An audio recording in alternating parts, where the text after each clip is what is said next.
ഞങ്ങൾ ഒന്നായി ചോദിക്കുന്ന ഒരു ചോദ്യമുണ്ട്. ഈ കേരളം ഉണ്ടായതിന് ശേഷം, കേരളം ഉണ്ടായതിനു ശേഷം ഈ ഉമ്മൻചാണ്ടി എന്ന് പറയുന്ന ഒരു മുഖ്യമന്ത്രി ഇറങ്ങി പോകുന്നത് വരെ, രാജിവെച്ച് ഇറങ്ങി പോകുന്നത് വരെ, അതായത് പിണറായി സഖാവിന്റെ കയ്യിലേക്ക് ഭരണം കൊടുത്തിട്ട് ഇറങ്ങി പോകുന്നത് വരെ മൊത്തം കടം എത്രയെന്നറിയാം? 1.62 ലക്ഷം കോടി രൂപ മൊത്തം കടം അത്രയേ ഉള്ളൂ. എന്നാൽ കഴിഞ്ഞ 10 വർഷം 2024-25 സാമ്പത്തിക വർഷം അവസാനം എത്തുമ്പോൾ മൊത്തം കടം 4.71 ലക്ഷം കോടി രൂപ. അത്രയും കോടി രൂപയാണ് ഇവിടെ കടമുള്ളത്. അത്രയും കടം.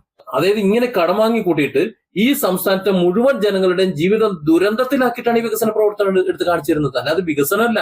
വികസനം എന്ന് പറഞ്ഞാൽ എന്താണ്?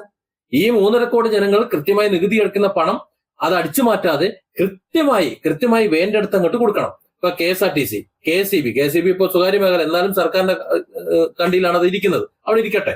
പിന്നെ ശമ്പളം, പെൻഷൻ, പിന്നെ അതുപോലെ മറ്റു മേഖലകൾ, ഇതെല്ലാം ഈ നികുതി പണത്തിന് കൊടുത്ത ശേഷം മിച്ചം കൊണ്ടുവരണം. ഇല്ലെങ്കിൽ ഇതെല്ലാം കൊടുത്ത ശേഷം കുറച്ചു മാത്രം കടം വാങ്ങണം. എന്നിട്ട് പിന്നെ കടം കൂടാതിരിക്കാൻ നോക്കണം.